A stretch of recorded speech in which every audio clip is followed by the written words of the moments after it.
पृथ्वी पर जितने जानने वाले लोग हुए हैं उन सब में लाओस से बहुत अद्वितीय है। कृष्ण की गीता में कोई साधारण बुद्धि का व्यक्ति भी कुछ जोड़ना चाहे तो जोड़ सकता है। महावीर के वचनों में या बुद्ध और क्राइस्ट के वक्तव्यों में कुछ भी मिश्रित किया जा सकता है और पता लगाना बहुत कठिन होगा, क्योंकि उनके वक्तव्य ऐसे हैं कि साधारण मनुष्य की नीति और समझ के प्रतिकूल नहीं पड़ते और इसलिए दुनिया के सभी शास्त्र प्रक्षिप्त हो जाते हैं, इंटरपोलेशन हो जाता है। दूसरी पीढ़ियां उनमें बहुत कुछ जोड़ देती हैं। उन शास्त्रों को शुद्ध रखना असंभव है, लेकिन लाओत्से की किताब जमीन पर बचने वाली उन थोड़ी सी किताबों में से एक है जो पूरी तरह शुद्ध है। इसमें कुछ जोड़ा नहीं जा सकता। न जोड़ने का कारण यह है कि जो लाओत्से कहता है, लाओत्से की हैसियत का व्यक्ति ही उसमें कुछ जोड़ सकता है, क्योंकि लाओत्से जो कहता है वो साधारण समझ से इतनी प्रतिकूल बातें हैं, so much oppose to the common sense, कि साधारण आदमी उसमें कुछ भी जोड़ नहीं सकता। किसी को कुछ जोड़ना हो तो लाओत्से होना पड़े, और लाओत्से होकर जोड़ने में फिर कोई हर्ज नहीं है। ये वक्तव्य भी ऐसा ही वक्तव्य है। या आपने कभी भी ना सुना होगा कि संत दयावान नहीं होते। संतों के संबंध में जो भी आपने सुना होगा, जरूर ही जाना होगा कि वे परम दयालु होते हैं। और लाओत्से कहता है कि संत सदैव नहीं होते। इस वक्तव्य में जोड़ना बहुत मुश्किल है। लाओत्से कहता है कि जैसे घास निर्मित कुत्तों के साथ हम व्यवहार करते हैं, संत ऐसा ही व्यवहार हमारे साथ करते हैं। बहुत अजीब सी बात मालूम पड़ती है, इसलिए समझने जैसी भी है। और लाओत्से जितनी भली भांति संतों को जानता है, शायद ही कोई और जानता हो। असल में हम संतों के संबंध में जो कहते हैं, जो कह रहा है वो संत सदैव होने की कामना उत्प्रेरित नहीं करती। प्रकृति बिल्कुल ही दया शून्य है। चाहे वो प्रकृति पृथ्वी पर प्रकट होती हो और चाहे स्वर्ग आकाश में, चाहे वो शरीर के तल पर प्रकट होती हो और चाहे आत्मा के तल पर, प्रकृति सदैव नहीं है। इसका ये अर्थ आप न लेना कि प्रकृति कठोर है। साधारणता ऐसा ही समझ में आएगा कि जो दयावान नहीं है वो क्रूर होगा, कठोर होगा। नहीं, जो कठोर हो सकता है वो दयावान भी हो सकता है, जो दयावान होता है वो कठोर भी हो सकता है। लेकिन प्रकृति दोनों नहीं है। न तो वो किसी पर दया करती है और न किसी पर कठोर होती है। असल में प्रकृति आपकी चिंता ही नहीं लेती। आप हैं भी, आपका अस्तित्व भी है, प्रकृति को इससे भी प्रयोजन नहीं है। कल आप नहीं होंगे तो आकाश रोएगा नहीं और पृथ्वी आंसू नहीं गिराएगी। और कल आप नहीं थे तो पृथ्वी को आपके न होने का कोई पता नहीं था, और आज आप हैं तो प्रकृति को आपके होने का कोई पता नहीं है। आपके होने और न होने से कोई भी फर्क नहीं पड़ता है। वर्षा इसी तरह होती रहेगी, सूरज इसी तरह निकलता रहेगा, फूल ऐसे ही खिलेंगे। जिस दिन आप मरे होंगे उस दिन भी फूल ऐसे ही खिलेंगे जैसे वे सदा खिलते रहे। चांद ऐसे ही निकलेगा और उसकी चांदनी की शीतलता में जरा भी कमी ना होगी, और आकाश में दौड़ती हुई बदलियां वैसे ही दौड़ती रहेंगी, उनकी उत्फुल्लता में कोई अंतर ना पड़ेगा। आपका होना और ना होना इररिलेवेंट है, असंगत है। प्रकृति को पता ही नहीं कि आप हैं, लेकिन हम ऐसी प्रकृति को नहीं जानते। हम तो जिस प्रकृति को जानते हैं वो भी हमारा ख्याल है। अगर मैं दुखी हूं तो चांदनी मुझे उदास मालूम पड़ने लगती है। चांदनी उदास नहीं होती, क्योंकि उसी रात में कोई अपने प्रेमी को मिल गया होगा और गीत गा रहा होगा। वही चांदनी किसी के लिए आनंद होगी और वही चांदनी मेरे लिए उदास है। हो सकता है दीवाल के इस तरफ चांदनी में मुझे आंसू मालूम पड़ते हैं और दीवाल के ठीक उस पार चांदनी में फूल खिलते हों, लेकिन चांदनी में न फूल खिलते हैं और न चांदनी उदास होती है। चांदनी को न मेरा पता है न किसी और का पता है। हम ना भी होते तो भी चांदनी ऐसी ही होती, हम नहीं होंगे तब भी ऐसी ही होगी। जब लाओस से कहता है कि प्रकृति सदैव नहीं है, तो वो ये कह रहा है कि व्यर्थ दया की भीख मांगने मत जाना। न जमीन पर दया मिल सकती है और न आकाश में। हाथ मत जोड़ना किसी मंदिर और मस्जिद के सामने। किसी परमात्मा की प्रार्थना इसलिए मत करना कि प्रार्थना से कुछ भेद पड़ जाएगा।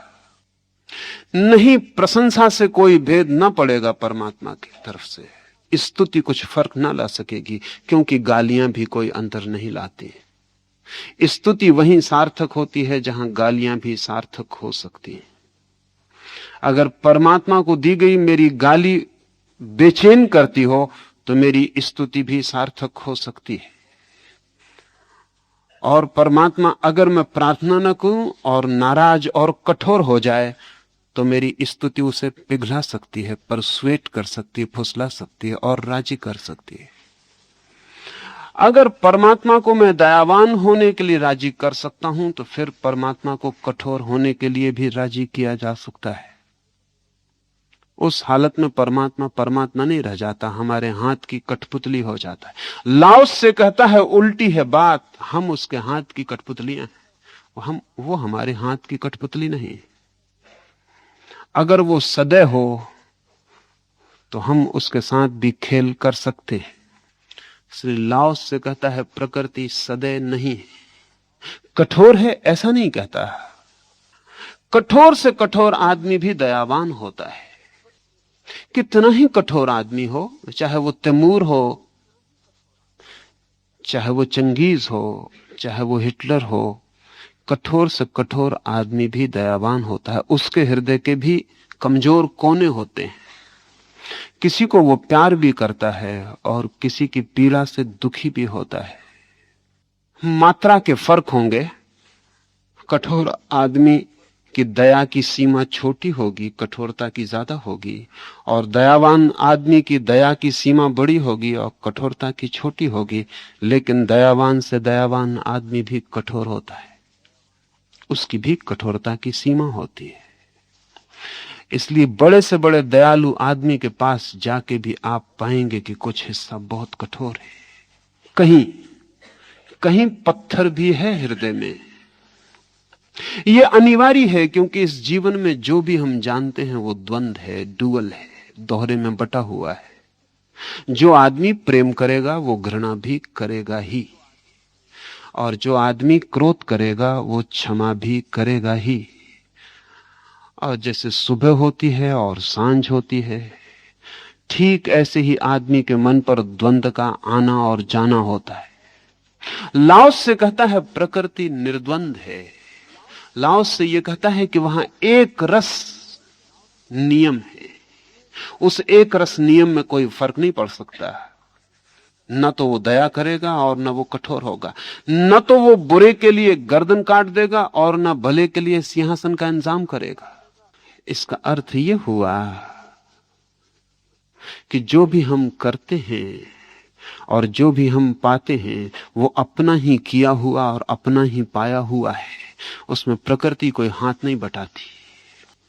अगर मेरे पैर में कांटे गड़ जाते हैं तो इसलिए नहीं कि प्रकृति मेरे पैर में कांटे गड़ाने को उत्सुक है, बल्कि इसलिए कि मैं उन रास्तों पर चलने के लिए उत्सुक हूं जहां कांटे हैं। और अगर मेरे सिर पर फूलों की वर्षा हो जाती है तो इसलिए नहीं कि आकाश के देवता मेरे ऊपर फूल बरसाने को आतुर हैं, बल्कि सिर्फ इसलिए कि मैं उन वृक्षों की खोज कर लिया हूं जिनके नीचे बैठने से फूल बरस जाते हैं।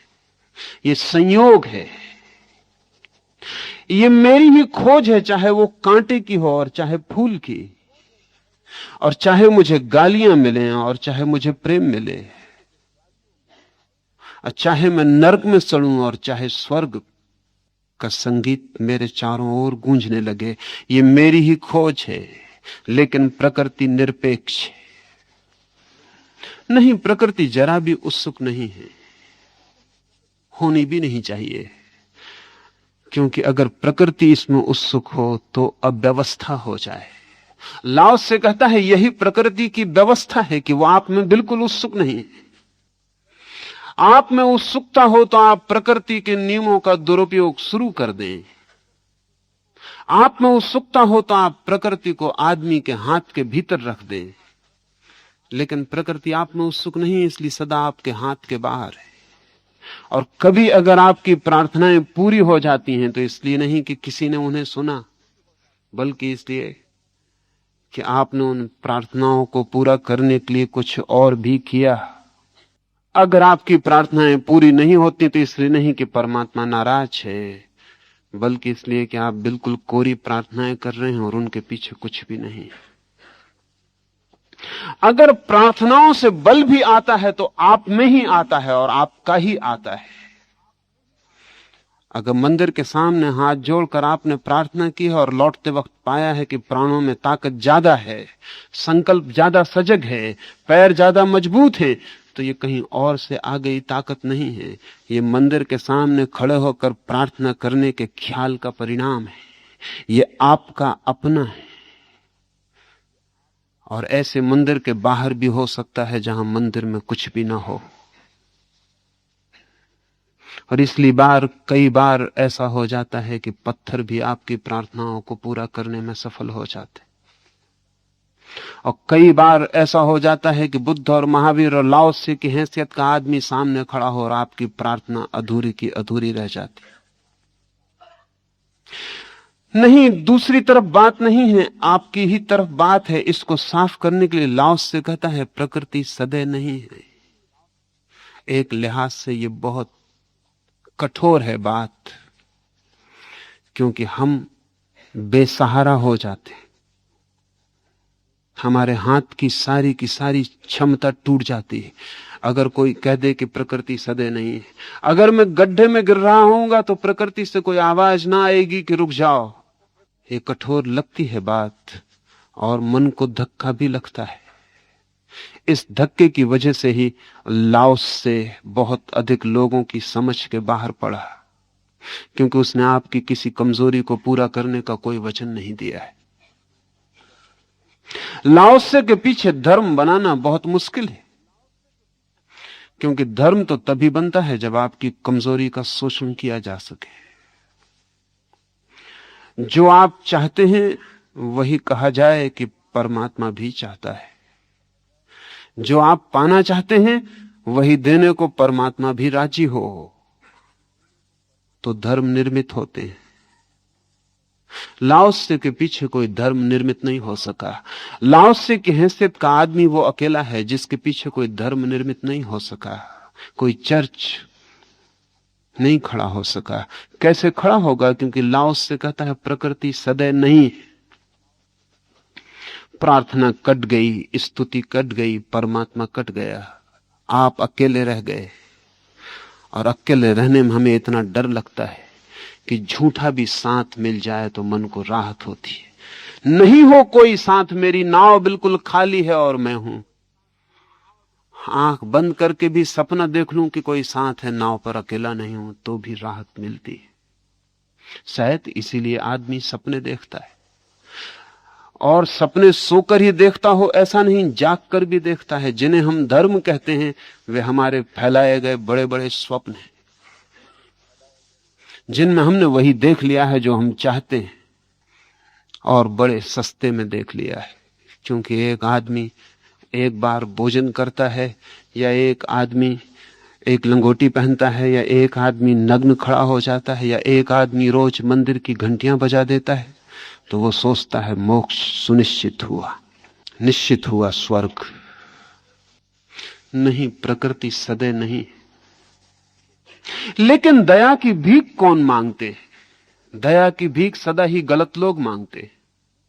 ठीक आदमी दया की भीख नहीं मांगेगा, मिलती भी हो तो इनकार करेगा, क्योंकि जो दया करके पाया जाता है वो कभी पाया ही नहीं जाता। जो दया से मिलता है वो कभी मिल ही नहीं पाता, वो हमारे प्राणों का कभी हिस्सा नहीं हो पाता। जो हमारे श्रम से ही आविर्भूत होता है वही केवल हमारी संपदा है। लाओस से कहता है प्रकृति सदैव नहीं है, कठोर है, कठोर भी नहीं। प्रकृति सिर्फ आपके प्रति निरपेक्ष है।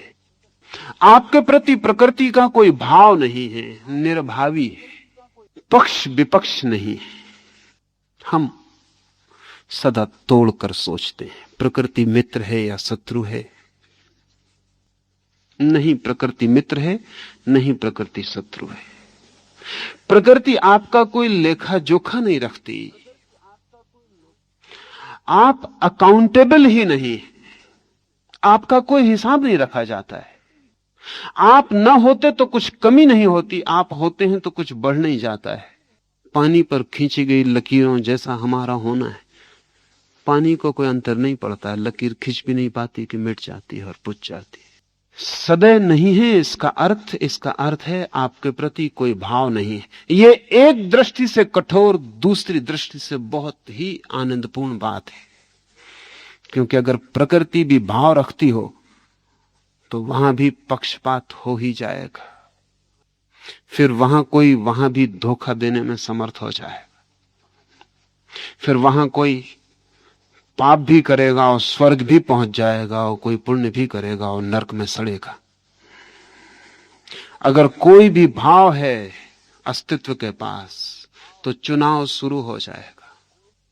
इसलिए सारे दुनिया के धर्म जो कि चुनाव पर ही खड़े हैं और प्रकृति के सदैव होने की धारणा पर खड़े हैं, निर्णय करते हैं। अगर हम मुसलमान से पूछें कि गैर मुसलमान का क्या होगा, तो मुसलमान को लगता है भटकेगा दोजख में, कोई उपाय नहीं है गैर मुसलमान के लिए। ईसाई से पूछें गैर ईसाई का क्या होगा, तो जो ईसा के पीछे नहीं वो अंधेरे में भटक जाएगा। परमात्मा ने तो अपना बेटा भेज दिया, अब जो उसके बेटे के साथ हो जाएंगे वो बच जाएंगे, जो उसके बेटे के साथ नहीं होंगे वो मिट जाएंगे। अगर परमात्मा का कोई बेटा है तो उपद्रव होगा, और अगर परमात्मा के बेटे के पक्ष में होने की सुविधा है और अस्तित्व भी उसके पक्ष में हो जाएगा तो फिर कठिनाई है। नहीं, लाओस से कहता है प्रकृति का कोई बेटा नहीं, प्रकृति का कोई अपना नहीं, क्योंकि प्रकृति का कोई पराया नहीं। प्रकृति किसी को स्वीकार नहीं करती, क्योंकि प्रकृति किसी को इंकार नहीं करती। प्रकृति का कोई पक्ष नहीं है, प्रकृति पक्षधर नहीं है। यह आनंद की बात है एक अर्थ में। इसलिए जिसकी जितनी सामर्थ और जिसका जितना बल वही हो जाएगा, कोई पक्षपात नहीं होगा। अगर नरक होगा तो मेरा अर्जन, और अगर स्वर्ग होगा तो मेरा अर्जन। न मैं किसी को दोषी ठहरा पाऊंगा और न किसी को उत्तरदायी, न मैं किसी को धन्यवाद दे पाऊंगा और न किसी को गालियां दे पाऊंगा कि तुम्हारी वजह से सब गड़बड़ हो गई है।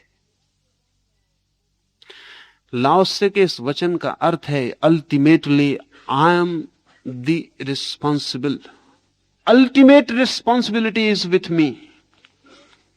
आत्यंतिक रूप से मैं ही दायित्व का भागीदार हूं, कोई और नहीं। इसलिए लाओस से दूसरा वचन और भी कठोर मालूम पड़ता है। कहता है स्वर्ग और पृथ्वी को सदैव होने की कामना उत्प्रेरित नहीं करती। वे सभी प्राणियों के साथ वैसा ही व्यवहार करते हैं जैसे कोई घास निर्मित कुत्तों से व्यवहार करे। घास निर्मित कुत्ते से आप कैसा व्यवहार करेंगे? अगर घास निर्मित कुत्ता पूंछ हिलाने लगे तो आप प्रसन्न होंगे? आप कहेंगे घास का कुत्ता है। अगर घास निर्मित कुत्ता भौंकने लगे तो आप भयभीत होंगे, भागेंगे? आप कहेंगे घास का कुत्ता है। घास का कुत्ता आपको किसी भी दिशा में उत्प्रेरित न कर सकेगा। न तो आप भागेंगे और न आप प्रसन्न होंगे।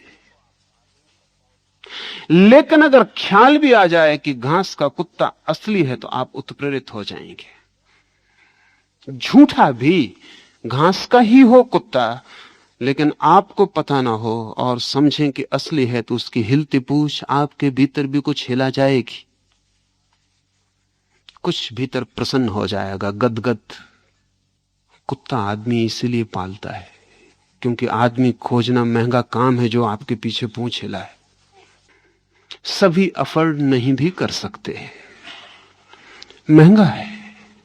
जो कर सकते हैं वो कर लेते हैं। एक आदमी एक कुत्ते को पाल लेता है, घर लौटता है आदमी थका हुआ, पत्नी का तो कोई भरोसा नहीं कि पूछ हिलाएगी। पत्नी होने के बाद बिल्कुल ही भरोसा नहीं, पहले हो भी सकता था, लेकिन एक कुत्ता दरवाजे पर रहेगा। मुल्ला नसरुद्दीन के एक मित्र ने उससे एक दिन कहा है, बड़ी मुश्किल में पड़ गया हूं। शादी जब तक नहीं की थी, घर लौटता था तो कुत्ता भौंकता था, पत्नी चप्पल उठा के लाती थी। अब हालत बिल्कुल बदल गई, पत्नी भौंकती है, कुत्ता चप्पल उठा के लाता है। नसरुद्दीन ने कहा, लेकिन मैं कोई फर्क नहीं देखता, द सेम सर्विसेज, परेशान क्यों हो? काम पूरा हो रहा है, वही काम पूरा हो रहा है, करने वाले बदल गए, इससे तुम परेशान क्यों हो? चप्पल भी मिल जाती, भौंकना भी मिल जाता है। आदमी कुत्ते की पूंछ से भी प्रसन्न होता है, उसके भौंकने से भयभीत भी होता है। घास के कुत्ते से भी यही हो सकता है अगर पता ना हो, क्योंकि हम असलियत से नहीं जीते, हम अपनी धारणाओं से जीते हैं। मेरी धारणा ही मेरे असलियत का जगत है। लाओस से कहता है, प्रकृति ऐसा व्यवहार करती है जैसे हम सब घास के कुत्ते हों, वो हमसे उत्प्रेरित नहीं होती। इसमें बड़ी गहराई है, बड़ी गहरी अंतर्दृष्टि है। प्रकृति के लिए हम घास के कुत्ते हैं ही, मेटाफोरिकली ही नहीं, प्रतीकात्मक ही नहीं, वस्तुतः प्रकृति के लिए हम घास के कुत्ते से ज्यादा होंगे भी क्या। जहां तक हमारा संबंध है वहां तक हम घास के भरे हुए पुतले ही हैं। आप में से घास निकाल लिया जाए, पीछे कुछ भी नहीं बचता। फिर शरीर हमारा सिर्फ घास है, भोजन है, पानी है, हड्डी मांस मज्जा है, वो सब हमारा शरीर का जोड़ है। और हमें तो जरा भी पता नहीं है कि शरीर से ज्यादा भी हमारे भीतर कुछ है। शरीर ही हम हैं। इस शरीर को खोल कर देखें तो सिवाय घास के और कुछ भी ना मिलेगा। वैज्ञानिक कहते हैं कोई 4-5 रुपए का सामान है आदमी के भीतर। कुछ एल्युमिनियम है, कुछ तांबा है, कुछ लोहा है, कुछ फास्फोरस है, ज्यादा तो पानी है, कोई 80% से ऊपर, फिर मिट्टी है, और ये सब घास से ही बना है। जिसे हम जीवन कहते हैं आज, अगर हम वैज्ञानिक से पूछें तो वो कहता है ये सब घास का ही विकास है, वेजिटेबल्स, ये उसका ही विकास है। और आज भी हम उसी पर जीते हैं। एक आदमी साल भर में 1 टन घास शरीर में डालता है, तब जी पाता है। 24 घंटे घास डालनी पड़ती है। अपनी अपनी घास अलग अलग हो सकती है, उससे हम जीते हैं, वही हमारा ईंधन है, वही हमारा अस्तित्व और हमारा शरीर है। तो लाओस से अगर कहता है प्रकृति हमें घास के कुत्तों से ज्यादा नहीं जानती, तो नाराज होने की जरूरत नहीं। हम भी नहीं जानते कि हम इससे ज्यादा हैं। प्रकृति ऐसा ही जाने ये उचित है, लेकिन हम भी ऐसा ही जाने ये उचित नहीं है। पर हमें कोई पता नहीं हमारे भीतर के शरीर के अलावा भी कुछ हम में है। कुछ मिट्टी को छोड़कर भी सुनते हैं आत्मा की बात, समझ तो नहीं पाते, क्योंकि समझ हम वही पा सकते हैं जो हमारा जानना बन जाए। लेकिन और अर्थों में भी हम घास के जैसे ही हैं।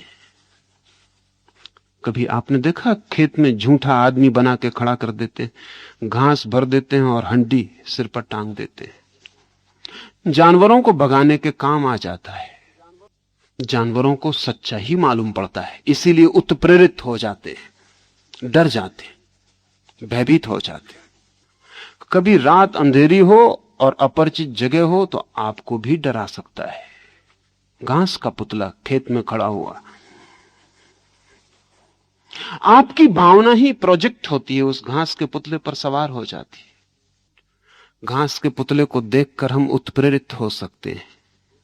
अभी भी हम जो उत्प्रेरित होते हैं वो घास के पुतले को देखकर ही उत्प्रेरित होते हैं। अगर एक सुंदर शरीर मुझे आकर्षित कर लेता है तो क्या मैंने कभी सोचा है कि घास मुझे उत्प्रेरित कर रहा है? अगर एक आदमी के शरीर की हत्या करने को मैं आतुर हो जाता हूं तो क्या कभी मैंने सोचा है कि मैं घास को काटने के लिए, घास में छुरा भोंकने के लिए आतुर हो रहा हूं? किसी का होना मुझे खुशी देता है और किसी का न होना मुझे दुख से भर जाता है, तो क्या मैंने कभी सोचा है कि घास के पुतले की इतनी मौजूदगी, गैर मौजूदगी इतना अंतर मुझ में डाल देती है? लाओस से कहता है प्रकृति को प्रयोजन नहीं, वो आपको घास के कुत्तों जैसा जानती है। आप नहीं, सिर्फ ताश का घर है। लेकिन प्रकृति के संबंध में हम समझने को राजी भी हो जाएं, लाओस से और भी कठिन बात कहता है। वो कहता है तत्वविद भी सदे नहीं होते, वे जो जानते हैं संत वे भी सदे नहीं होते। संत तो सदा ही सदे होते हैं। हम तो कहते हैं वे महादयावान हैं, महावीर के भक्त कहते हैं वो परम क्षमावान हैं, बुद्ध के भक्त कहते हैं वो परम कारुणिक हैं, जीसस के भक्त कहते हैं कि उनका आना ही इसलिए हुआ कि लोगों को दया करके वो उनके दुख से छुटकारा दिला दें। कृष्ण के भक्त कहते हैं कि जब भी दुख होगा तब वो दया करके आएंगे और लोगों को मुक्त कर लेंगे। हम तो यही जानते रहे हैं अब तक कि संत सदै होते हैं, लेकिन लाओस से कहता है संत भी सदै नहीं होते, क्योंकि संत वही है जिसने प्रकृति के आंतरिक तत्व के साथ अपनी एकता साध ली, नहीं तो वो संत नहीं है। अगर प्रकृति ऐसी है, अगर अस्तित्व ऐसा है कि सदै नहीं है, तो संत कैसे सदै हो सकते? संत का अर्थ ही है जो अस्तित्व के सत्य को उपलब्ध हो गया, जिसने सत्य के साथ एकता साध ली। अगर सत्य ही सदै नहीं है तो संत कैसे सदै हो सकते हैं? क्योंकि संत का अर्थ ही यह है कि जो सत्य के साथ एक हो गया। संत सदै नहीं होते। तत्काल हमारे मन में द्वंद्व खड़ा हो जाता है, कठोर होते होंगे? नहीं, कठोर भी नहीं होते। न कठोर होते हैं न विनम्र होते हैं, द्वंद्व के बाहर होते हैं। वे जो करते हैं इसलिए नहीं कि आपके ऊपर कठोर हैं, इसलिए भी नहीं कि आपके ऊपर उनकी दया है, वे वही करते हैं जो उनकी प्रकृति उनसे चुपचाप कराए चली जाती, स्पॉन्टेनियस और सहज। अगर आप एक संत के चरणों में जाके सिर रख देते हैं और वो आपके सिर पर हाथ रखता है तो इसलिए नहीं कि उसको दया है आप पर। ऐसा भी हो सकता है कि वो सिर पे हाथ न रखे, धक्का मार दे और हटा दे, तो भी जरूरी नहीं कि वो कठोर है आपके प्रति। रिंझाई जब सबसे पहले अपने गुरु के पास गया तो उसका गुरु बहुत ही कठोर आदमी था, ऐसी लोगों में खबर थी। लोगों की खबरें आमतौर से गलत होती हैं। न उन्हें इसका पता है कि संत सदैव होते हैं या कठोर होते हैं, उन्हें संत का ही पता नहीं है। रिंझाई जब जाने लगा तो गांव के लोगों ने कहा कि मत जाना उस बूढ़े के पास, वह आदमी कठोर है।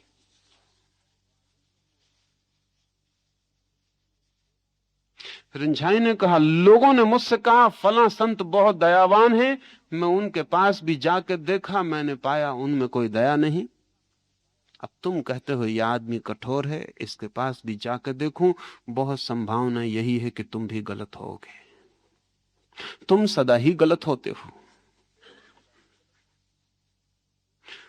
उस आदमी ने हंस के कहा, लौट के तुम खुद ही कहोगे, ये तुम पहले आदमी नहीं हो जिसको मैंने ये खबर दी, और जिनको भी मैंने खबर दी उन्होंने लौट के कहा कि ठीक कहते थे, अच्छा होता हम न गए होते। रिंझाई गया, उसका गुरु द्वार पर बैठा था, हाथ में एक डंडा लिए। जैन फकीर एक डंडा अपने हाथ में रखते रहे हैं सदा से। पता नहीं शंकर ने अपने सन्यासियों को डंडा क्यों दिया, कम से कम हिंदुस्तान को तो पता नहीं है। शायद उसका ठीक ठीक डंडे का कभी उपयोग शंकर के सन्यासी ने किया नहीं। क्योंकि हिंदुस्तान में सन्यासी के बाबत हमारी धारणा सदैव होने की है।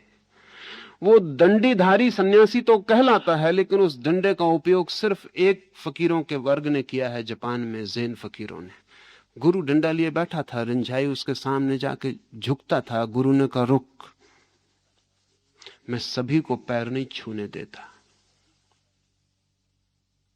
पहले मेरी बात का जवाब दे दे, फिर तू पैर छू सकता है। रिंझाई ने कहा, क्या है सवाल? उसके गुरु ने कहा, सवाल पीछे बताऊंगा, पहले तुझे यह बता दूं कि तू हां में जवाब दे तो भी ये डंडा तेरे सिर पर पड़ेगा, तू ना में जवाब दे तो भी ये डंडा तेरे सिर पर पड़ेगा। असल में तू कोई भी जवाब दे, डंडा तो पड़ेगा ही, तू पहले सोच ले। रिंझाई ने कहा, तो कहा मैं पहले पैर पड़ लूं और आप डंडा मार लें, जब आप सवाल पीछे हो जाएगा। जब डंडा पड़ना ही है तो इसकी चिंता को निपटा देना उचित है, इसे पहले निपटा लें, पीछे हम बात कर लेंगे। उसने सिर चरणों में रखा और गुरु को कहा वो डंडा मार लें, ताकि डंडे का काम समाप्त हो जाए, फिर आप पूछ लें। उसके गुरु ने डंडा नीचे रख दिया और उसने कहा, तो शायद तुझे मारने की जरूरत मुझे नहीं पड़ेगी। रिंझाई ने पूछा, बात क्या है? उसके गुरु ने कहा, जो भी मेरे पास दया की भीख मांगते आते हैं, मेरा अस्तित्व उनके प्रति कठोर हो जाता। मैं नहीं होता, बस ऐसा हो जाता है। उस तरफ भीख और इधर मैं कठोर हो जाता हूं, उस तरफ मालकियत, इधर मैं सदैव हो जाता हूं। लेकिन असली बात यह है, उस बूढ़े फकीर ने कहा कि मैं दोनों के बाहर हो गया हूं, अपनी तरफ से कुछ भी नहीं होता, जो हो जाता है उसके लिए मैं राजी हो जाता हूं। अगर मेरा हाथ डंडा उठा लेता है तो मैं डंडा मारता हूं, अभी हाथ ने डंडा छोड़ दिया तो मैंने डंडा छोड़ दिया है। असल में संत सहज होते हैं। सहज का अर्थ आप समझ लें, अकारण जो भीतर से उनका अस्तित्व करता है वे उसी के साथ बहते हैं। चॉइसलेस फ्लोइंग, कोई चुनाव उनका नहीं है।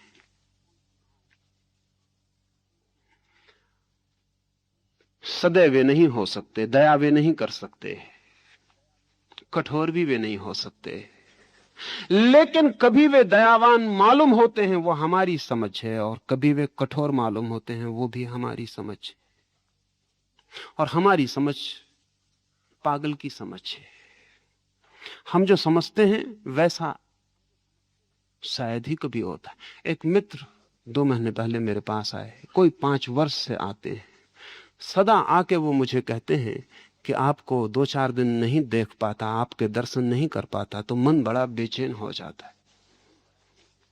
ऐसा उन्होंने इतने बार कहा है कि मुझे मान लेना चाहिए कि वो ठीक कहते होंगे। आपके दर्शन नहीं कर पाता हूं, 2-4 दिन तो मन बड़ा बेचैन हो जाता है। ये उन्होंने इतनी बार कहा है कि कोई कारण नहीं दिखाई पड़ता कि इससे भिन्न कोई बात होगी। बहुत बार उनसे कहना चाहा, लेकिन मैंने नहीं कहा।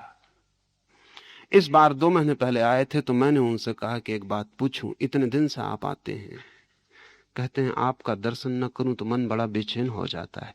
कहीं ऐसा तो नहीं है कि आप मुझे दर्शन नहीं दे पाते 2-4 दिन में तो मन बेचैन हो जाता हो? उन्होंने कहा, आप कैसी बात कर रहे हैं? कभी नहीं, ऐसा ख्याल ही मुझे कभी नहीं उठा।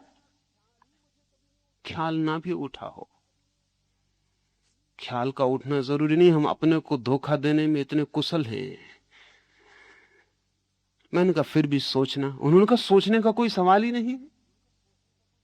आपको नहीं देख पाता, आपकी चर्चा नहीं कर पाता, आपका प्रवचन नहीं सुन पाता, आपकी किताब नहीं पढ़ पाता, जिस दिन उस दिन मन बड़ा बेचैन हो जाता है। 15 दिन बाद वो फिर आए, 4 मित्रों के साथ आए थे। मैंने 3 को देखा, उनको नहीं देखा। 3 से बात की, उनसे बात नहीं की। 3 को माना कि वे कमरे में हैं, उनको नहीं माना कि वे कमरे में हैं। उन्होंने पैर छुए, मेरी तरफ देखा, मैंने ऐसे देखा जैसे वहां कोई नहीं है। बेचैन हो गए, एक कोने में बैठ गए। मैंने देखा कि वो आज दूसरे आदमी हैं। सब बदल गया है। मुझे पूछना चाहिए था, पत्नी कैसी है, बेटी कैसी है, बेटा कैसा है। तो वो समझते थे कि मेरा दर्शन करने आए। दर्शन तो आज भी मेरा हुआ, लेकिन उनका दर्शन मैंने नहीं किया। जाते वक्त पैर छूकर वो नहीं गए। जाते वक्त उन्होंने जब दरवाजा लगाया तो मैं समझा कि दरवाजा सदा के लिए लगा गए हैं, अब इस दरवाजे के भीतर नहीं आएंगे। नहीं आए। किताबें मेरी फेंक दी हैं, किसी ने मुझे खबर दी। अब मेरे बिना काम मजे से चल रहा है। इतना ही नहीं, अब जब तक वो दिन में 2-3 घंटे लोगों के पास जाके मुझे गालियां नहीं दे लेते, तब तक उनको चैन नहीं पड़ती। क्या हो गया?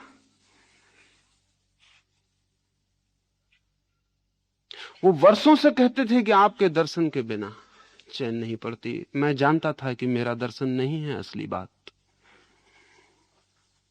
लेकिन ऐसा मैं न कहूंगा कि वो जान के ऐसा कर रहे थे। नहीं, उन्हें पता ही नहीं था। हम इतने धोखेबाज हैं, खुद को भी पता नहीं होने देना चाहते, खुद को भी पता नहीं होने देते कि हमारे भीतर क्या है। उस दिन जब मैंने उनको 10 मिनट तक ध्यान ही नहीं दिया, तब कितना कचरा और कितना घास उसी वक्त उसी कमरे में उनसे गिर गया, उसका हिसाब लगाना मुश्किल है। उनके जाने के बाद कमरा बोझिल और भारी हो गया। अभी एक घटना घटी। एक महिला मुझसे मिलने आई। 10 मिनट उसके मन में बहुत कुछ था, किसी के प्रति क्रोध, ईर्ष्या, वैमनस्य, वो सब उसने निकाला। वो तो हल्की होकर चली गई। ठीक उसके पीछे एक युवक प्रवेश किया। उस युवक ने कमरे के भीतर आके बेचैनी से देखा और उसने कहा कि आई फील वेरी स्ट्रेंज। बात क्या है? मैंने उससे कहा, तू घबरा मत, थोड़ी देर बैठ। अभी एक महिला थोड़ा सा घास यहां गिरा गई, थोड़ी हवा भारी, अभी उसका रोग चारों तरफ प्रतिध्वनित है। एक 5 मिनट बिखर जाने दे, फिर ठीक हो जाएगा। कचरा हमारे शरीर में ही नहीं है, मन में और भी जाता है। और शरीर से ही मलमूत्र का त्याग होता हो, ऐसी भूल में मत पड़ना। मन से भी मलमूत्र का दिन रात त्याग करना पड़ता है। इसलिए आप किसी के प्रति 24 घंटे प्रेम से भरे नहीं रह सकते, नहीं तो मलमूत्र का त्याग कहां करिएगा। उसके प्रति घृणा आपको बतानी पड़ेगी। जैसे हर घर में हमें गुसल खाने का इंतजाम करना पड़ता है, हर मन में घृणा का भी इंतजाम करना पड़ता है। वहां कचरा इकट्ठा हो जाता है, फिर वो कहां निकलेगा। इसलिए पति और पत्नी में ही डायवोर्स नहीं होते, गुरु और शिष्य में भी डायवोर्स चलते हैं। कोई ख्याल नहीं लेता उसका, लेकिन चलते हैं, चलेंगे ही। मित्र और मित्र में भी चलते हैं, बाप और बेटे में चलते, चलेंगे ही। क्योंकि जिसके प्रति हमने प्रेम दिखाया, हम उसके लिए बिना गुसल खाने के हो गए। हमारा पूरा घर बैठक खाना हो गया उसके लिए। गुसल खाना कहां जाएगा? उसे हमें छिपा के रखना पड़ेगा। धीरे धीरे बैठक खाना छोटा होता जाएगा, गुसल खाना बड़ा होगा, क्योंकि बढ़ता जाएगा, बढ़ता जाएगा। एक दिन बैठक खाना बिल्कुल सिकुड़ जाएगा और सारे घर में मलमूत्र फैल जाएगा। ये होगा। ये मन के द्वंद के साथ अनिवार्य है।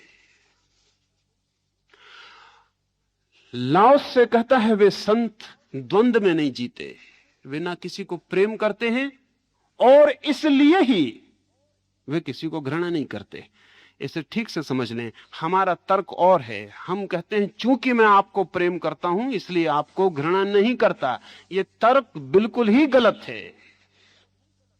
जब भी कोई आपसे कहे कि मैं आपको प्रेम करता हूं, तब दूसरा हिस्सा जो वो छोड़ रहा है वो ये कि इसलिए मैं आपको घृणा करूंगा। वो दूसरा हिस्सा अनिवार्य तर्क है, लेकिन उसे हम छिपा जाते हैं, फिर उसका फल भोगना पड़ता है।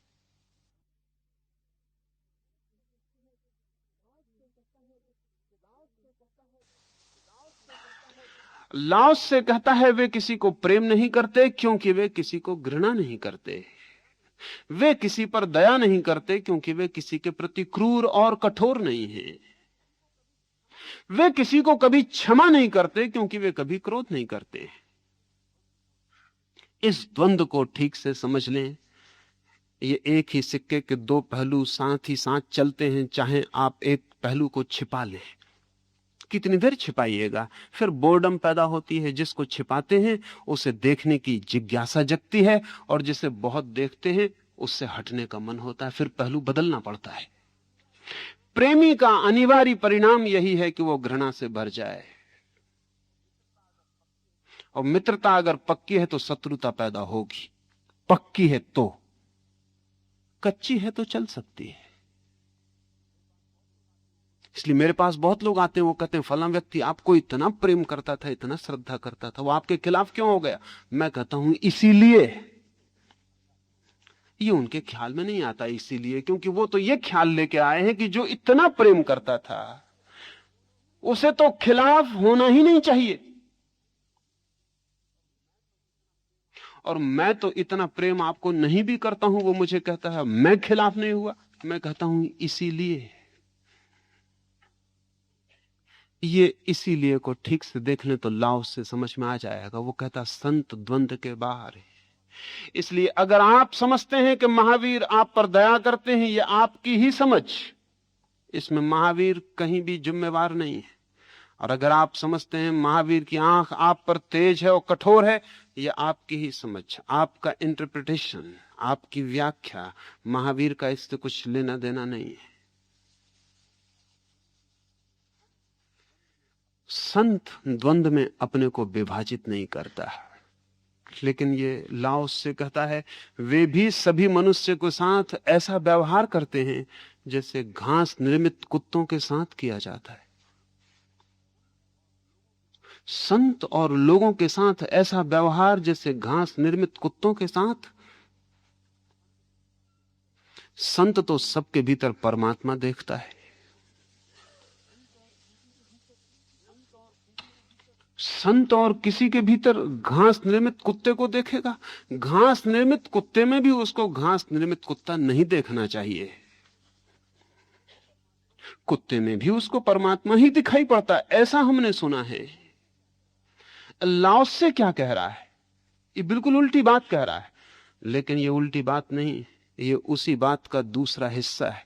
जो आदमी सब में परमात्मा देखता है वो आप में घास निर्मित कुत्ता देखेगा। इसे थोड़ा समझ लें। आप में, जो आदमी सब में परमात्मा देखता है वो आप में घास निर्मित कुत्ता देखेगा। आप में कह रहा हूं, अस्तित्व में तो उसे परमात्मा ही दिखाई पड़ता है, लेकिन आप अस्तित्व नहीं हो, सिर्फ घास निर्मित एक गठली, एक गांठ, एक कॉम्प्लेक्शन हो। आप आदमी नहीं हो, आप सिर्फ एक गांठ हो बीमारियों की, और आदमी तो गांठ के पीछे छिपा है। जब संत कहते हैं उन्हें सब में परमात्मा दिखाई पड़ता है, तो गांठ को बात दे के कह रहे हैं, आपको हटा के कह रहे हैं, आपसे नहीं कह रहे। आपके पार जो बैठा है, जिससे आपकी कोई मुलाकात नहीं हुई कभी, उससे कह रहे हैं। सुनते हो आप, समझते हो आपसे कही गई बात।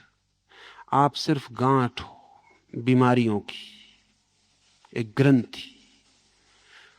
उस ग्रंथि को संत घास निर्मित कुत्ते की तरह ही देखते हैं। वो ग्रंथि है हमारा अहंकार, वही हम हैं, उसी से लगता है मैं हूं। उसे वे इससे ज्यादा मूल्य नहीं देते, लेकिन वो अहंकार बड़े रास्ते खोजता है कि कहीं से मूल्य मिल जाए। वो संतों के चरणों में जा सकता है और बाहर अकड़ के निकल सकता है कि संत के चरणों तक पहुंचने का मुझे मौका मिला। मुझे, जब दूसरे पीछे खड़े रह गए थे तब भी मैं चरणों तक पहुंच गया, और जब संत ने दूसरों की तरफ देखा भी नहीं तब मेरी तरफ देखे, कैसी उनकी प्यार से भरी आंख थी। ये आंख किसी भी दिन पत्थर की हो जाएगी। ये आंख आपका निर्माण है। इसलिए लाओस से जैसे लोग बहुत बड़ी भीड़ को प्रभावित नहीं कर पाते, क्योंकि भीड़ तो उनसे प्रभावित होती है जो उनके अहंकार को फुसलाने की कला जानते हो। सेल्समैनशिप आदमी के साथ सारा काम कला का है। अमेरिका में हजारों किताबें लिखी जाती हैं इधर इन 20 वर्षों में, जो लोगों को सिखाती हैं कि how to influence people, how to win friends, कैसे जीते लोगों का दिल, पतियों को कैसे पकड़ें, पत्नियों को कैसे फंसाएं, ग्राहक को कैसे माल बेचें। हजार हजार रास्ते समझाती। सब रास्तों का सार एक है कि दूसरे आदमी के अहंकार को कैसे फुसलाएं। अगर एक कुरूप से कुरूप स्त्री भी आपके अहंकार को फुसलाने में समर्थ हो जाए तो मुमताज और नूरजहां दो कौड़ी की हो जाती है। सौंदर्य स्त्री के शरीर में कम, उसके परसुएशन में। इसलिए कई दफा कुरूप स्त्रियां चमत्कार पैदा कर देती हैं और सुंदरी स्त्रियां पीछे क्यू में खड़ी रह जाती हैं। कई बार साधारण बुद्धि का आदमी प्रभावशाली नेता हो जाता है और असाधारण बुद्धि के आदमी को कोई पूछने वाला नहीं मिलता। राज क्या है? वो जानता है कि दूसरे के अहंकार को कैसे फुसलाएं। इस जगत में कोई चीज नहीं बिकती और न कोई चीज कब्जा की जा सकती है जब तक आप दूसरे के अहंकार पर तरकीबें न सीख लें। और दूसरे के अहंकार को फुसलाने से आसान क्या है? बहुत आसान है, क्योंकि दूसरा फिसलने को राजी ही है, सदा तैयार है। इसी उत्सुकता में है कि आप फिसलाओ। आप एक कदम सरकाओ, वो 10 कदम गिरने को तैयार है। लाओस से जैसा आदमी प्रभावी नहीं हो सकता, क्योंकि वो कहता तुम्हारा अहंकार सिवाय घास निर्मित कुत्ते के और कुछ भी नहीं। कन्फ्यूशियस लाओस को मिलने आया तो वहां कोई बैठने की जगह ना थी, कोई कुर्सी ना थी, कोई ऊंचा आसन ना था। कन्फ्यूशियस तो बहुत नियमविद आदमी था। उसने चारों तरफ कमरे के देखा, बैठने के पहले कहां बैठे। लाओस ने कहा कहीं भी बैठ जाओ, कमरे को तुम्हारी कोई भी फिक्र नहीं है। कमरा कोई चिंता ना लेगा, कहीं भी बैठ जाओ। मैं यहां बहुत देर से बैठा हूं, कमरे ने मेरी तरफ देखा ही नहीं।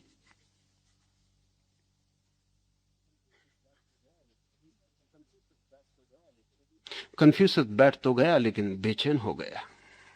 कभी ऐसा जमीन पर नहीं बैठा था।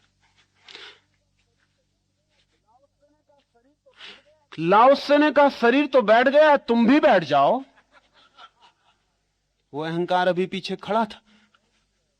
लाओस ने कहा जब बैठ ही गए हो तब तुम भी बैठ जाओ, शरीर तो बैठ ही गया है। बैठ तो गया लेकिन कन्फ्यूशियस सुन नहीं पाया कि लाओस ने क्या कहा। अगर आपसे 100 शब्द बोले जाएं तो 99 नहीं सुने जाते।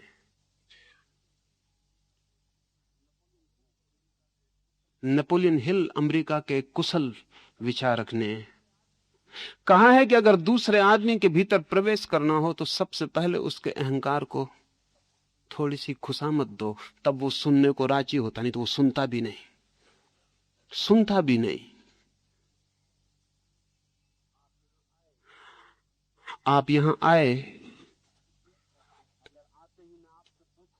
अगर आते ही मैं आपसे पूछता कि आपके मन में कौन सा विचार चल रहा है, तो आप सब अगर ईमानदारी से अपने विचार बताएं तो सबके मन में कुछ ना कुछ चल रहा होगा। अगर मुझे आपसे बात करनी है तो मुझे आपके भीतर की अंतर्धारा तोड़नी पड़ेगी, तो ही मेरी बात प्रवेश करेगी। अन्यथा आपके कान मुझे सुनते रहेंगे, आंखें मुझे देखती रहेंगी, भीतर की अंतर्धारा जारी रहेगी। और नेपोलियन हिल कहता है अगर दूसरे की अंतर्धारा तोड़नी है तो पहले उसके अहंकार को फुसलाओ, तब वो सुनने को एकदम राजी हो जाता है।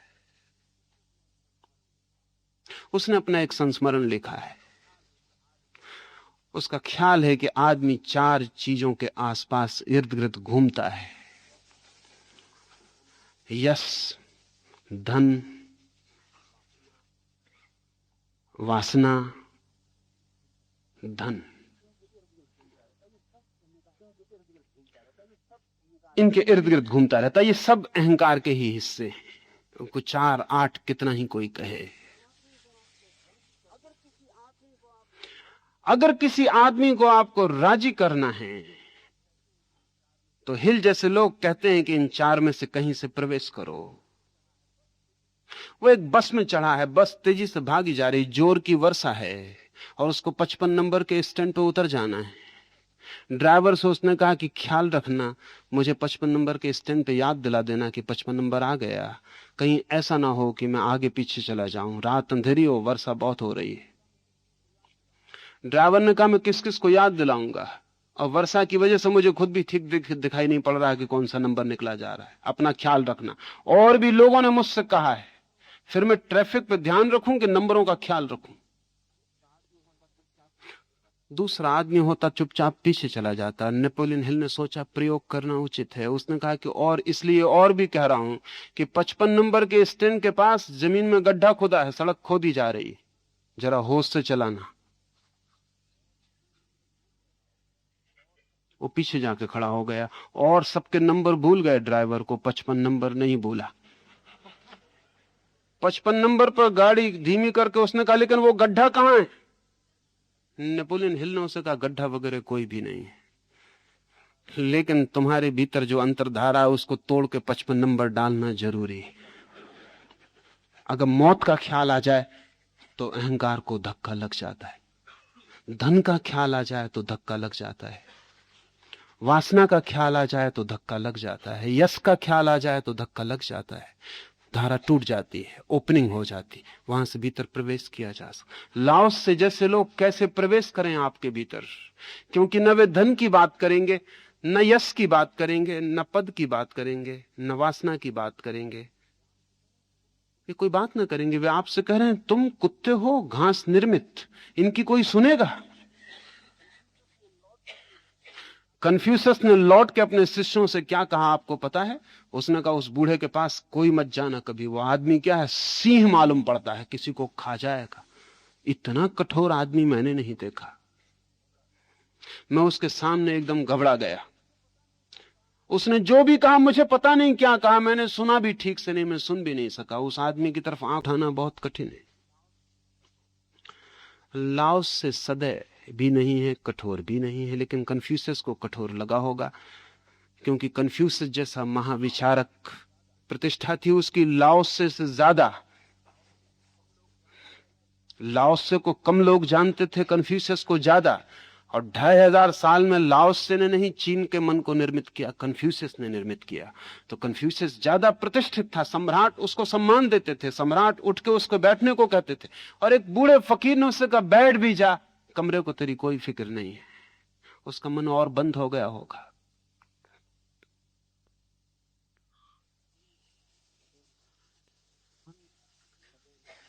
संत सदैव नहीं है। संत इतने एकात्म को उपलब्ध हो गए हैं अस्तित्व से कि अस्तित्व ही उनके भीतर से बोलता, अस्तित्व ही उनके भीतर से व्यवहार करता, अस्तित्व ही उनके भीतर से चलता उठता है, संत नहीं। ये स्मरण रहे तो लाओसे का ये बहुत अजीब सा दिखने वाला सूत्र आसान हो जाएगा। और काश हम संतों को इस भांति देख सकें तो संतों के संबंध में हमारी सारी दृष्टि और हो जाएगी, हम और ढंग से देख पाएंगे, सोच पाएंगे। लेकिन संत के पास भी हम अपनी दृष्टि लेकर जाते हैं। हम संत को समझने नहीं जाते, हम अपनी दृष्टि का आकलन करने जाते हैं। यदि हम सुनते भी हैं संत को तो हम इस हिसाब से सुनते हैं कि कौन सी बात इसमें सही है। सही का मतलब क्या होता है? आपसे कौन सी बात मेल खाती है। सत्य का क्या मतलब होता है? जिसको आप सत्य मानते हैं वो अगर मेल खाता हो तो आदमी ठीक है, अगर वो मेल ना खाता हो तो आदमी गलत है। आप अपने को मापदंड बनाकर घूम रहे हैं। आपका संत से मिलना भी नहीं हो सकेगा कभी। लाओस से जिस संत की बात कर रहा है वो आपको न मिलेगा। हाँ, कोई रेवड़ी बांटने वाला संत आपको मिल सकता है। आपकी जीप पे एक रेवड़ी रख देगा, बहुत खुशी होगी। वो घास का जो कुत्ता है बहुत प्रसन्न होगा और कहेगा बिल्कुल ठीक। सिर पे पानी छिड़क देगा और कहेगा कि आशीर्वाद, जा, सभी में सफलता मिलेगी। तंत्र मंत्र दे देगा, कुछ अदालत में मुकदमा जीतो, हारा हुआ प्रेम बाजी बदल दो, कहीं किसी लॉटरी में नंबर लगा दो, वो आदमी आपको मिल जाएंगे। लाओसे का संत आपको नहीं मिलेगा। नहीं मिलेगा इसलिए कि आप उसको तभी खोज सकते हैं जब आप अपने को घास का कुत्ता जानने को राजी हों। तभी आप उसको खोज सकते हैं। और जो आदमी अपने को घास का कुत्ता जानने को राजी हो जाए, उस आदमी को उसके दरवाजे पे वैसा संत आके मिल जाएगा, उसे जाने की भी शायद जरूरत ना पड़े। क्योंकि जैसी हमारी तैयारी है वैसे ही अस्तित्व प्रकट करने लगता है अपने राज, अपने रहस्य। हमारी तैयारी पर सब कुछ निर्भर होता है। हमारी तैयारी का सबसे अनिवार्य अंग जो है उसके लिए लाओस से इशारा कर रहा है। ये इशारा केवल मेटाफिजिकल नहीं है, ये कोई दार्शनिक तत्वज्ञ मात्र की बात नहीं है। लाओस से इशारा इसलिए कर रहा है ताकि हम समझ सकें कि अगर संत को खोजना हो तो हमें क्या करना पड़ेगा। हमें अपने संबंध में साफ हो जाना पड़ेगा कि हम क्या हैं। यदि स्पष्ट मुझे बोध हो जाए कि मैं क्या हूं, तो वो जो गांठ हमारे ऊपर लदी हुई है उसके टूट जाने में जरा भी देर नहीं लगती, उसके गिर जाने में भी जरा देर नहीं लगती। लेकिन हमें स्मरण ही नहीं होता। अभी एक मां मेरे पास आई हुई थी अपनी बेटी को लेकर, दूर न्यूयॉर्क से, क्योंकि मां और बेटी में बड़ी कलह थी और मां का ख्याल है कि अपनी बेटी को बहुत प्रेम करती है। 2 महीने पहले भी आई थी और तब उसने कहा कि मैं अपने बच्चों को इतना प्रेम करती हूं कि मैं उनके लिए जान दे सकती हूं। मैंने उससे कहा कि तू फिर एक दफा सोच, क्योंकि यह स्वाभाविक नहीं है। उसने कहा मैं अपनी लड़कियों को इतना प्रेम, 3 लड़कियां ही हैं, उसकी इतना प्रेम करती हूं कि आप भरोसा नहीं कर सकते। मैंने उससे कहा कि तू फिर एक दफा सोचना। तो वो रोने लगी, चीखने लगी, छाती पीटने लगी और उसने मुझसे कहा कि आप बहुत कठोर हैं, आप अपने शब्द वापस ले लें, मैं अपने बच्चों को सच में ही प्रेम करती हूं। वो जितनी ही चीखने लगी उतना ही मैंने उससे कहा, ये चीख मार के तू किसको समझाने की कोशिश कर रही है, मुझे या स्वयं को? अगर करती है प्रेम तो खत्म हो गई बात। इसमें चीख मारना और रोना और छाती पीटने की कोई भी जरूरत नहीं है। लेकिन तू इतनी चीख मारती, छाती पीटती, रोती है, तो मैं तुझसे कहता हूं कि तू अपने को समझाने की कोशिश कर रही है। तेरे रोने से मुझ पे कोई फर्क नहीं पड़ेगा, लेकिन शायद तुझे स्वयं पर पड़ेगा कि मैं इतनी रोई, इतनी छाती पीटी, देखो कितना प्रेम करती हूं। प्रेम करना हो तो छाती पीटना और रोना जरूर आना चाहिए, नहीं तो आपका पता ही नहीं चलेगा किसी को आप प्रेम भी करते हैं। ज्यादा जोर से छाती पीटना और रोना आता हो तो आप प्रेम करते हैं। इसलिए स्त्रियां बहुत जल्दी सिद्ध कर देती हैं कि वे प्रेम करते हैं, पुरुष सिद्ध नहीं कर पाते कि वे प्रेम करते। सिद्ध करने का उपाय ही नहीं हाथ में लाते। मैंने उससे कहा कि नहीं, ये सबसे कुछ मेरे सामने नहीं होगा। तो इस बार वो अपनी लड़की को लेके आई, अपनी बड़ी लड़की को लेके आई और उसने कहा कि अब आप देखें। और मैंने देखा और 15 दिन में इस जमीन पर जितनी दुश्मनी हो सकती किन्हीं 2 व्यक्तियों में, उतनी उन दोनों के बीच दुश्मनी पूरी प्रकट हो गई।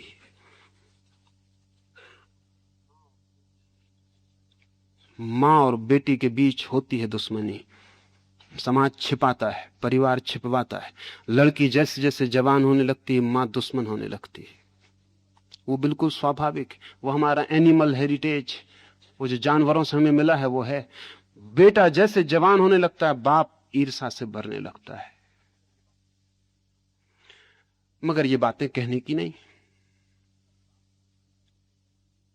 सब बाप जानते हैं, सब बेटे जानते हैं। बेटा जैसे जवान होने लगता है बाप को हटाने और सरकाने की कोशिश करने लगता है। निश्चित ही जगह बनानी पड़ती है।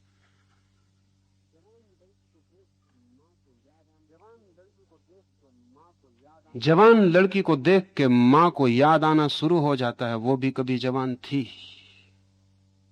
और ये भी याद आना शुरू हो जाता है, इन बच्चों के कारण उसकी जवानी खो गई। किसी के कारण खोती नहीं, बिना बच्चों के भी खो जाती है, लेकिन ये ख्याल आने लगता है। और अब घर में कोई भी आदमी प्रवेश करता है तो पहले जवान लड़की पर उसका ध्यान जाता है, पीछे बूढ़ी मां पर पीड़ा भारी हो जाती।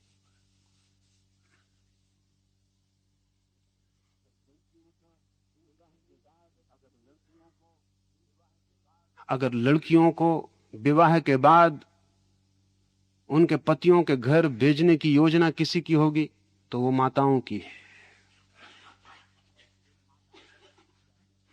और चूंकि माताएं सदा जीत जाती हैं, इसलिए बाप हार गया। बेटे को घर में रखने के लिए रहना पड़ा, उसको राजी होना पड़ा, बेटियों को बाहर करना पड़ा।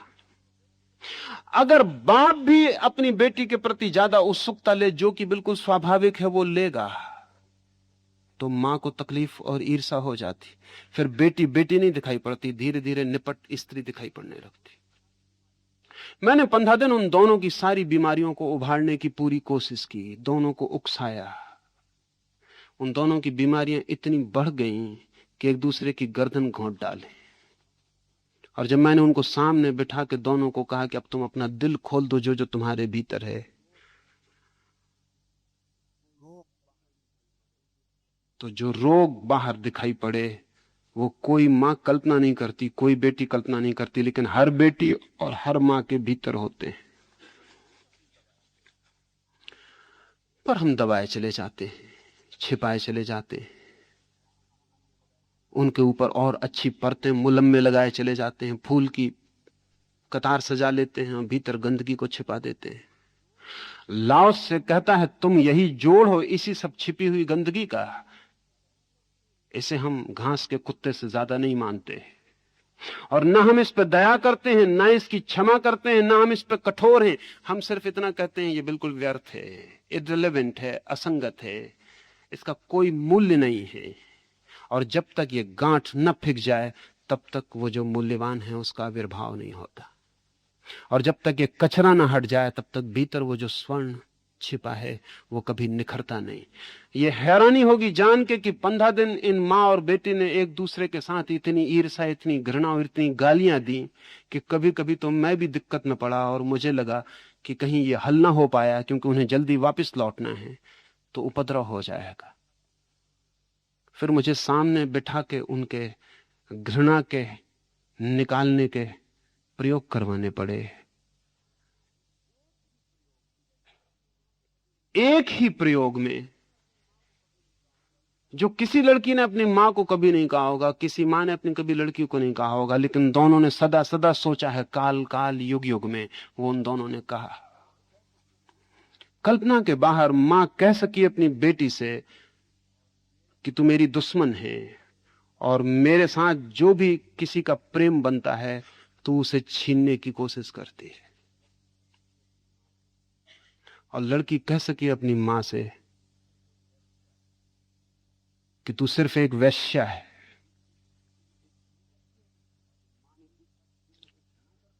और जब मां ने पूछा कि तू मुझे घृणा करती है तो उसने कहा कि हां, मैं तुझे सिर्फ घृणा करती हूं, एटलीस्ट राइट दिस मोमेंट मैं तुझे घृणा करती हूं।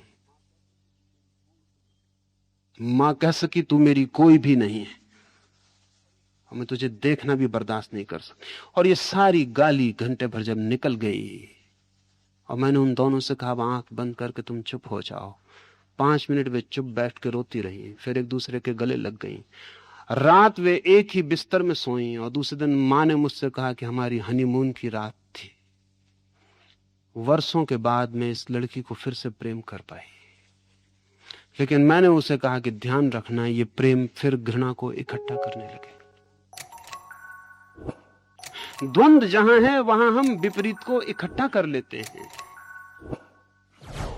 लाओस से कहता है संत विपरीत के पार है, दोनों के बाहर है, वे ना कठोर ना वे सदे। आज इतना ही, कल हम दूसरा सूत्र लेंगे।